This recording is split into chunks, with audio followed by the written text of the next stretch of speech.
Good morning, जय श्री कृष्णा, राधे राधे। आप सभी को कैसे हो आप सभी। उम्मीद है कि ठाकुर जी की कृपा से आज भी बहुत अच्छे होंगे, स्वस्थ होंगे और मस्त होंगे, अपने अपने कामों में डेली की तरह व्यस्त होंगे, क्योंकि जो व्यस्त है वही तो स्वस्थ है। तो बस स्नान करके मैं रेडी हो गई हूँ और आज है संडे, तो आज है थोड़ा आराम से फुर्सत में काम करते हैं। तो मैंने स्नान ध्यान कर लिया है। बस अभी सुबह के लगभग 7 बजे होंगे। तो बस हमें अब ठाकुर जी को जगाना है। तो बालों को मैंने बांध लिया है। बाल धुले हुए थे और गीले होते हैं तो ज़्यादा ठंडी सी महसूस होती है, तो मैंने बस बालों में से क्लेचर लगा लिया है। अब थोड़ा लगा लेंगे अपने, क्योंकि सर्दियों का मौसम है तो कुछ लगाओ ना तो स्नान करके तो स्किन खिंची खिंची सी होने लगती है, इसलिए हमें तुरंत अपने चेहरे में लगा लेना चाहिए क्रीम वगैरह। तो मैंने कोल्ड क्रीम लगा करके बस थोड़ा सा मेकअप कर लूँगी मैं अपना भी, फिर अपनी लड्डू गोपाल जी को जगाती हूँ। तो आप लोग बने रहें वीडियो में और वीडियो पूरा वॉच करें। वीडियो अच्छा लगे, थोड़ा सा भी यूजफुल हो तो प्लीज़ वीडियो को एक लाइक और चैनल पर न्यू है तो सब्सक्राइब ज़रूर से कर लें। तो चलिए, मैं रेडी हो चुकी हूँ और अपने लड्डू गोपाल बाल गोपाल को जगाना है। सभी को जय श्री कृष्णा, राधे राधे, गुड मॉर्निंग। चलते हैं ठाकुर जी की तरफ। और देखिए हमारे ठाकुर जी सोए हुए हैं, तो ताली बजा करके मैं जगा लूँगी। देखिए, हमें कभी भी ठाकुर जी को सीधे नहीं उठाना चाहिए कि गए और सीधे उठाए, इस तरह से ये सही तरीका नहीं है। प्यार से उन्हें सहलाना चाहिए, फिर भजन गुनगुनाना चाहिए, फिर हमें ठाकुर जी को जगाना चाहिए। तो ये देखिए हमारे बाबू बहुत ज़्यादा प्रसन्न हैं और हम पहले आशीर्वाद ले लेते हैं अपने ठाकुर जी का। तो फ्रेंड्स, एकादशी आने वाली है और ये अघन मास के शुक्ल पक्ष की एकादशी है। तो आप लोगों में से कौन कौन एकादशी का व्रत करता है वो कमेंट बॉक्स में अवश्य बताएं। तो मैं तो एकादशी का व्रत करती हूँ और बहुत ही अच्छा होता है एकादशी का व्रत करना। सबसे उत्तम व्रत है और सभी व्रतों का राजा है एकादशी का व्रत। इसलिए मैं तो कहती हूँ सभी को एकादशी का व्रत ज़रूर से करना चाहिए, क्योंकि मोक्षदायक व्रत है। हमें मनोवांछित फल प्रदान करता है एकादशी व्रत। और बहुत से लोगों के मन में डाउट रहता है कि एकादशी व्रत जो है बहुत ज़्यादा कठिन है, तो ऐसा कुछ नहीं है। थोड़े से नियम एकादशी के होते हैं जो हमें करने होते हैं। एकादशी व्रत के नियम जो है 3 दिन के नियम होते हैं। तो बहुत से लोगों को ये लगता है क्या हमें दीदी 3 दिन के नियम करने होते हैं, तो नहीं जी, ऐसा नहीं है। हमें 3 दिन के नियम तो करने होते हैं पर 3 दिन व्रत नहीं करना होता है। व्रत सिर्फ एक ही दिन करना होता है। पर जो होते हैं दशमी और एकादशी और द्वादशी 3 दिन के नियम होते हैं। तो हमें दशमी को नियम करना होता है, एकादशी को व्रत करना होता है, फिर द्वादशी को भी नियम करना होता है, तब ये हमारा व्रत पूर्ण होता है और हमें पूर्ण फल की प्राप्ति कराता है। तो इस वीडियो के माध्यम से जानेंगे हम कि हमें एकादशी व्रत करने से पूर्ण फल की प्राप्ति कैसे हो सकती है। इस टॉपिक पर चर्चा करेंगे, तो आप लोग बने रहें वीडियो में। अभी मैं लड्डू गोपाल जी की सेवा के माध्यम से आप लोगों को सब कुछ बताऊंगी। और हमारे ठाकुर जी उठ गए हैं, जाग गए हैं और मैं अब रसोई में चलूँगी और बस आपको वीडियो के माध्यम से बताऊंगी एकादशी के नियम क्या हैं। तो देखिए, हम गृहस्थ में रहते हैं, बड़े ही आसानी से हम वो नियम कर सकते हैं। इतने भी कठिन नहीं है कि हम लोग कर ना सकें। और कुछ लोग जानते हैं कि बहुत ही कठिन है तो हम कर नहीं पाएंगे, ऐसा नहीं है।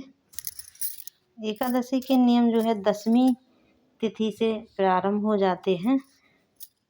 तो 3 दिन हमें नियम करने होते हैं, दशमी, एकादशी व द्वादशी। व्रत से पहले तथा बाद में 3 दिनों को भी हम जान लेते हैं। दशमी के दिन जैसे लहसुन, प्याज और मसूर की दाल, चावल, इन चीज़ों को नहीं खाया जाता। और दशमी तिथि पर हमें शुद्ध शाकाहार भोजन ही करना चाहिए। दशमी के दिन एकादशी को हमें थोड़ा जल्दी जागना है और जाग करके स्नान आदि करके भगवान का ध्यान करना है, हमें पूजा पाठ करना है। आप चाहो तो अपने घर के मंदिर में भगवान का पूजा पाठ कर सकते हो और मोबाइल पर महात्म सुन सकते हैं।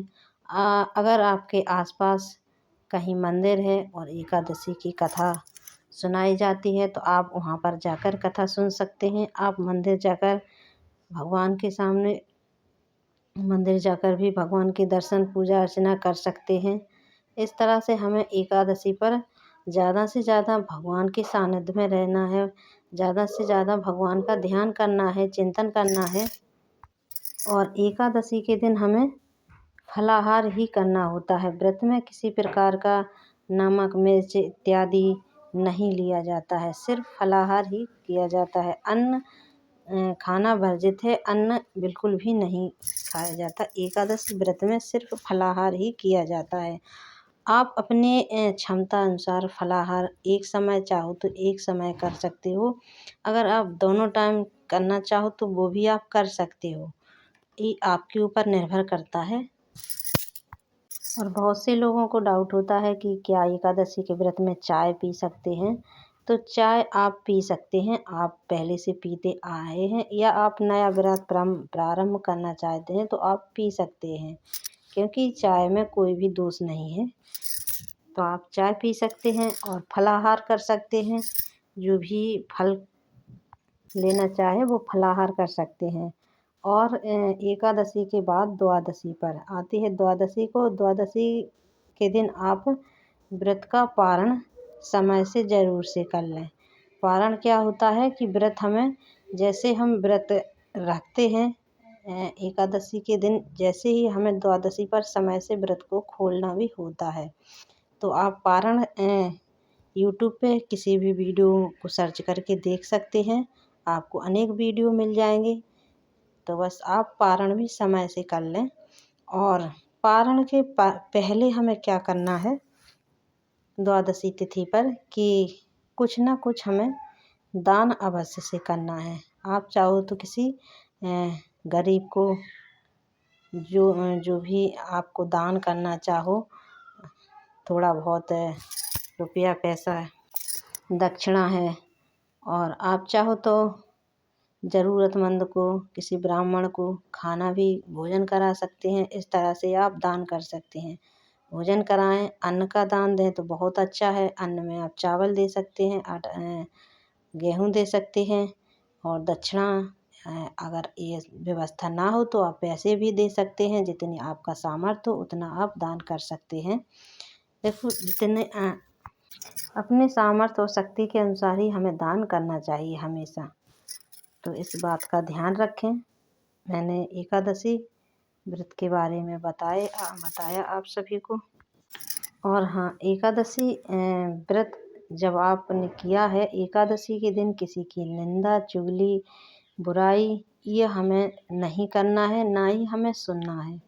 सिर्फ जितना हो सके भगवान का ध्यान करना है, भगवान के चिंतन में, भगवान के नाम में ही व्यतीत करना है एकादशी व्रत। और समय से द्वादशी पे पारण भी करना है। और पारण में आप भगवान का चरणामृत लेकर पारण कर सकते हैं, और तुलसी दल लेकर जल के साथ आप पारण कर सकते हैं। और तुलसी दल को ध्यान रखें कि चबाएं ना, क्योंकि चबाया नहीं जाता है तुलसी दल कभी भी। पानी के साथ निगल सकते हैं और भगवान का नाम लेकर आप अपना व्रत खोल सकते हैं। और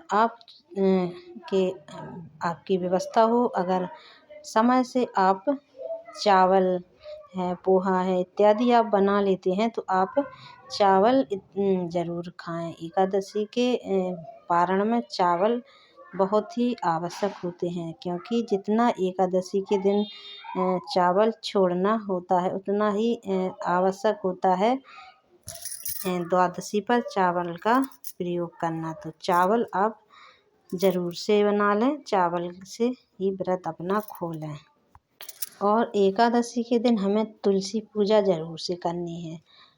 सुबह में आप चाहो तो सुबह में भी कर सकते हो और शाम के टाइम घी का दीपक जलाकर तुलसी माता की परिक्रमा ज़रूर से करें। और बहुत से लोग तुलसी में जल नहीं देते हैं एकादशी के दिन, और बहुत से लोग जल चढ़ा भी देते हैं। तो देखो, अगर आपकी तुलसी सूख रही है, आपने कहीं बाहर से आए हैं या जल नहीं दे पाया है, तो देखो ये सूख रही है तो आप जल दे सकते हो। और ये अब आपके ऊपर डिपेंड करता है कि आपको जल देना है एकादशी के दिन कि नहीं। बहुत से लोग नहीं भी चढ़ाते हैं जल। मैं भी एकादशी के दिन तुलसी माता को जल नहीं चढ़ाती हूँ। मैं तुलसी माता को एक दिन पहले ही शाम को जल डाल देती हूँ। तो ये तो चर्चा हुई एकादशी के बारे में। हाँ, और एकादशी के दिन तुलसी पत्र नहीं तोड़े जाते हैं। कभी भी एकादशी को तुलसी पत्र नहीं तोड़े जाते हैं, और ना ही द्वादशी के दिन तुलसी माता के तुलसी दल तोड़े जाते हैं, क्योंकि हमारी तुलसी महारानी ना एकादशी के दिन व्रत करती हैं अपने ठाकुर जी के लिए, इसीलिए तुलसी दल तोड़े नहीं जाते। तो द्वादशी पर भी तुलसी दल तोड़ना मना ही है।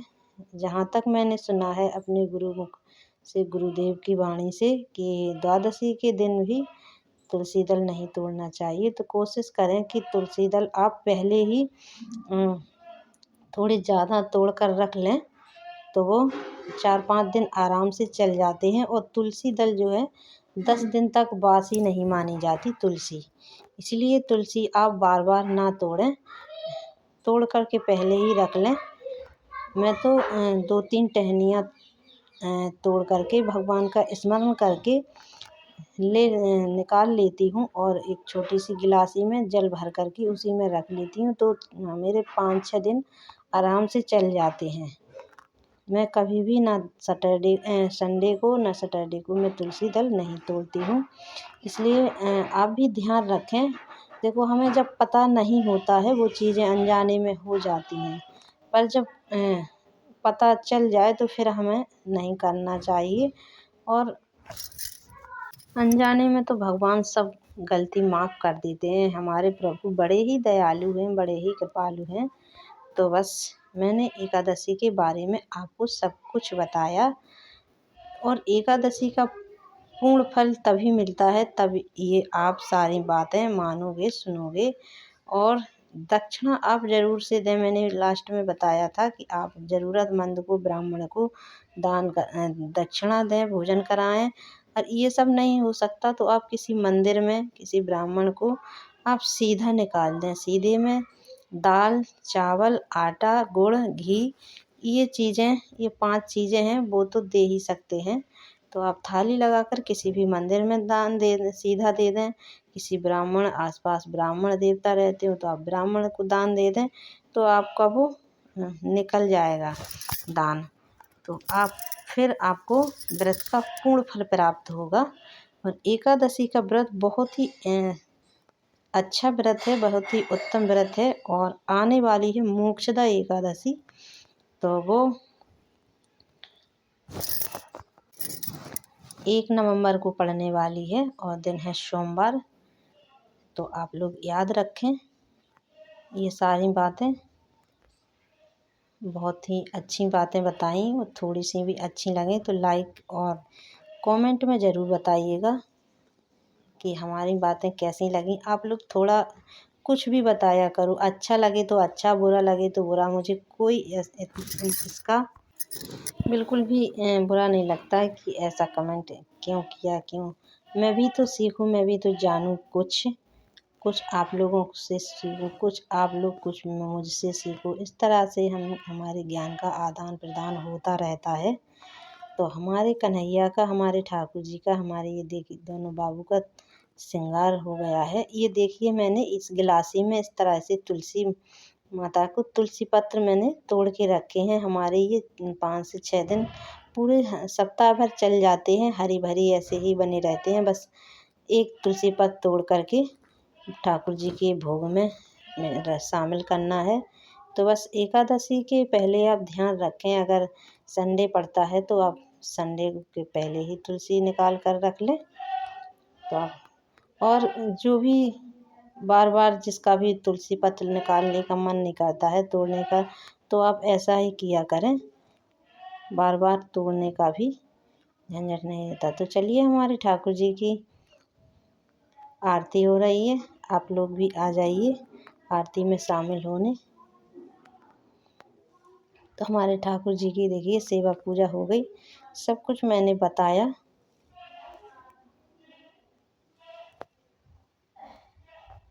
सभी को जय श्री कृष्ण, राधे राधे, मंगला आरती की बहुत बहुत शुभकामनाएं। सभी भक्तों पर ठाकुर जी की कृपा हमेशा बरसती रहे, सभी भक्तों के भंडार भरे रखें ठाकुर जी, सभी को सहन शक्ति, बच्चों को विद्या प्रदान करें हमारे ठाकुर जी। तो बस हमने आरती कर ली है, अब अपना पाठ और कर लेंगे, थोड़ा सा भजन गुनगुनाएंगे ठाकुर जी के पास। और बस अभी हमें पाठ कंप्लीट करना है, गीता का 7वां अध्याय पढ़ना है आज।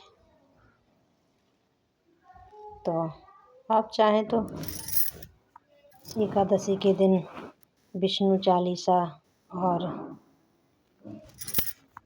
हरे कृष्ण महामंत्र का जाप कर सकते हैं, जो भी आप करना चाहें वो आप कर सकते हैं। तो बस मेरा गीता का पाठ भी पूरा हो गया है और बस ठाकुर जी का अभी भोग बाकी है। तो वीडियो के माध्यम से मैंने छोटी सी चर्चा की आपसे, और आज के ठाकुर जी के भोग में है, भोग तैयार मैं पहले ही कर लेती हूँ, फिर ठाकुर जी का श्रृंगार करती हूँ। तो आज के भोग में क्या है, चलिए बने रहें वीडियो में और दिखाते हैं कि आज के भोग में मैंने क्या बनाया है। तो बस मैं आ गई हूँ रसोई में, और पहले आपने देखा होगा कि मैंने बनाए हैं आज मट्ठे के आलू, क्योंकि आज है छुट्टी का दिन यानी संडे। मट्ठे के आलू है और रोटी है और सलाद है। तो चलिए ठाकुर जी की थाली लगा लेते हैं।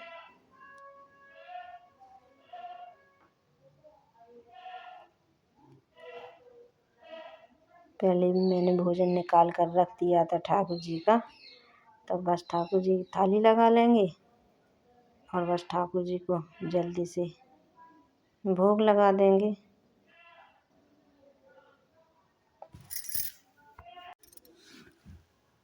तो हम ठाकुर जी की बढ़िया सी रोटी में मक्खन लगा देते हैं, और हम अपने ठाकुर जी के लिए अपने हाथों से ही मक्खन निकालते हैं बढ़िया ताज़ा ताज़ा, और फिर ठाकुर जी का भोग लगाते हैं। तो ये देखिए थाली तैयार है,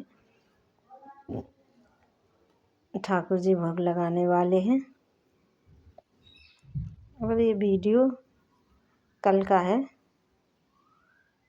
तो चलिए चलते हैं ठाकुर जी को भोग लगाने के लिए, और आप भी आ जाइए ठाकुर जी का महाप्रसाद पाने के लिए।